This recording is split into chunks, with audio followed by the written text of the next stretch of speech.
Number 101, Silent Honor ARK.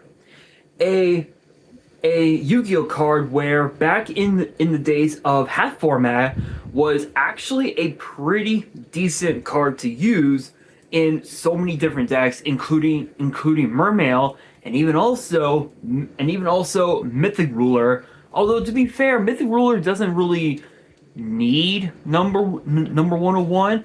Personally, they prefer to use Evil Swarm Exciton Knight, but there was also another card much similar to Silent Honor ARK, and it's what my friend Angel calls the better boat, because obviously number 101 basically looks like a boat.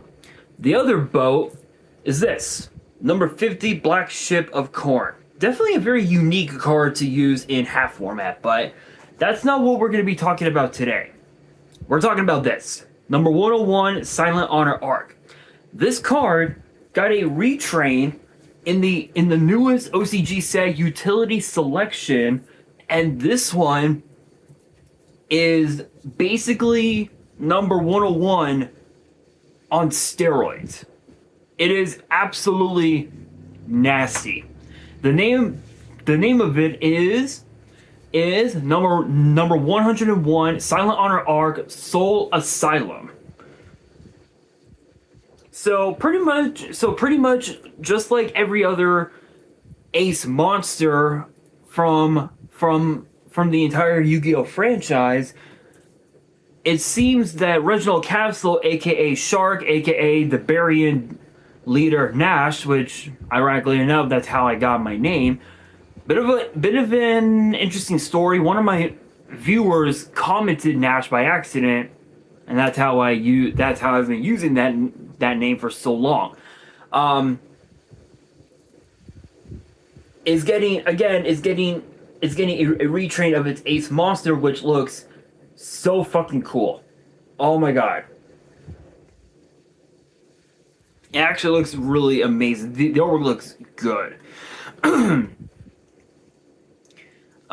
Which is a rank 4 Water Aqua Exceeds with 2100 attack and 1000 defense, the same stats as the original Silent Honor ARK. And it requires 2 level 4 monsters, so it is a generic rank 4. And the first effect is a once per turn that reads, you can detach one material from this card and then activate one of these effects. Choose a level 4 monster in your grave except the detached monster, and add a level 4 monster with the same type and attribute but a different name from your deck to your hand. Target a monster your opponent controls, attach it to this card. Second effect reads, if this card would be destroyed, you can detach a material from it instead. Okay, let's think about this for a second, okay? The effect of number 101 Silent Honor ARK reads as follows. You can detach 2 materials from this card, then target one special summon monster your opponent controls in face-up attack position, attach it to this card's material. You can only use this effect once per turn. If this face-up card on the field would be destroyed by a battle or card effect, you can detach a material from this card instead. Think about this. Excuse me. Think about this.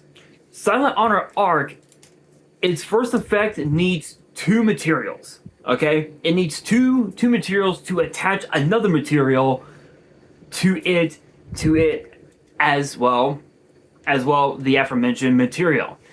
If you ranked it up into this, Chaos number 101 Silent Honor Dark.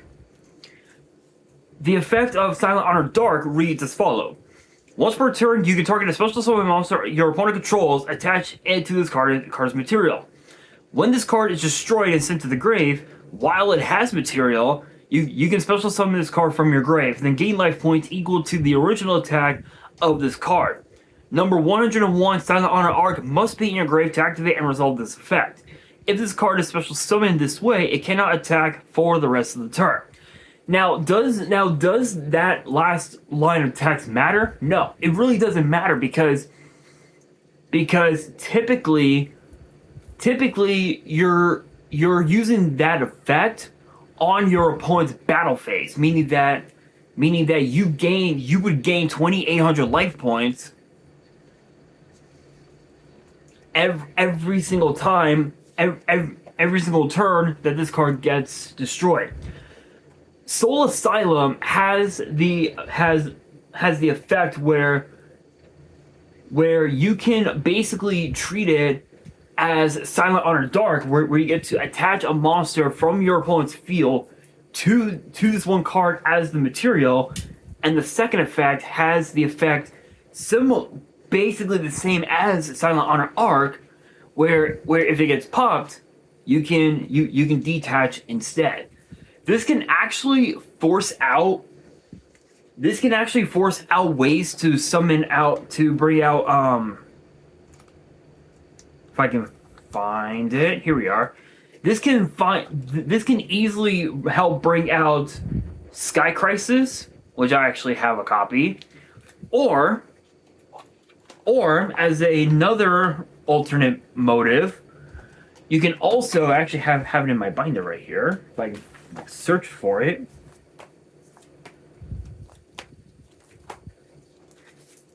Or you can summon Zeus. Ironically enough, nobody plays Zeus anymore, and I don't know why. Players prefer playing Sky Crisis, but yes, Sky Crisis. You can summon Zeus, or you could also summon out as well, just randomly. Especially if Soul Asylum was released in half format, you could also summon this, which even this card's nuts in half format, absolutely nutty. But I think for Soul Asylum to summon out Gaia Dragon, you would have to rank it up into Silent Honor Dark, which would be a bit of a bad decision, if you will. But I will say this card is definitely going to be turning a lot of heads. It's going to be turning a lot of heads. People are gonna want to get their hands on this card because of the fact that it can be used in decks like Malice. It can be used in decks like Shark. It can also be used in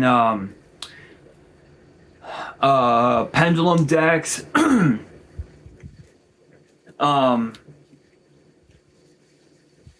You can even also use it in Shark decks as well. So hypothetically speaking, hypothetically speaking, if you have let's say Crystal Shark in your graveyard, and you detached, I'll say Vice Shark in your from Soul Asylum, you can target not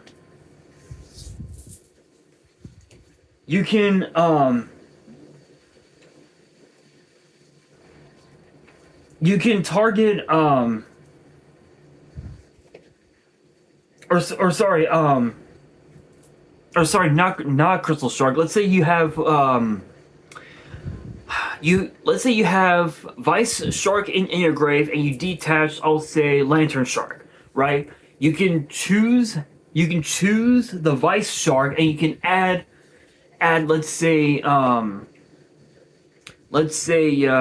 Buzzsaw Shark to your hand, and if you never committed to a normal summon, boom, right there is your aforementioned normal summon, and you would basically have yourself another rank 4 summon, which would be pretty cool. However, for the most part, with this card, you're most likely going to be using the second part of the effect, where you get to target a monster your opponent controls and attach it to itself as the material. Which again, typically that's where you're going to end up going after, because of the fact that you can over time summon Zeus. You can summon out Sky Crisis. You can summon out pretty much any like rank 5 or higher monster that requires a rank 4 or lower monster to summon it without having to use up any like rank up spells or anything like that. This card is definitely going to be seeing a lot of play in competitive Yu-Gi-Oh when it gets released in the TCG. My guess is that it probably won't be released in Magnificent Monsters. My guess is that it'll probably be released later this year in November in Magnificent Maestros, which is a high possibility. Then again, Konami could wait until next year's tins come out and they release it in that set, which again is another possibility. But I'm not entirely sure. I don't know if that's typically what they're gonna aim for, but I think that's what's gonna end up happening. But my thoughts on this card, absolutely broken. Definitely a game changer. Definitely going to make a lot of Xyz based decks even more broken than ever before. In fact, I wouldn't be surprised.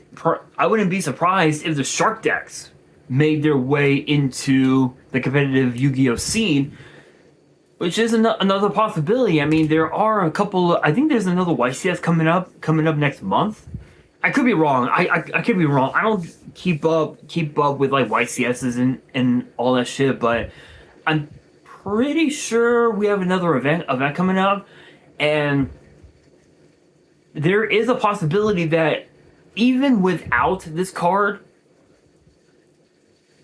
that deck could potentially become a very powerful strategy. But with that being said, that'll do it for today's video. Hopefully you guys enjoyed. If you did, make sure you guys smash that thumbs up button. If you guys are new to the channel and you guys want more card discussions in the future, then be sure to subscribe to the channel, turn on the notification bell, and as always, be sure to follow me on all of my social media.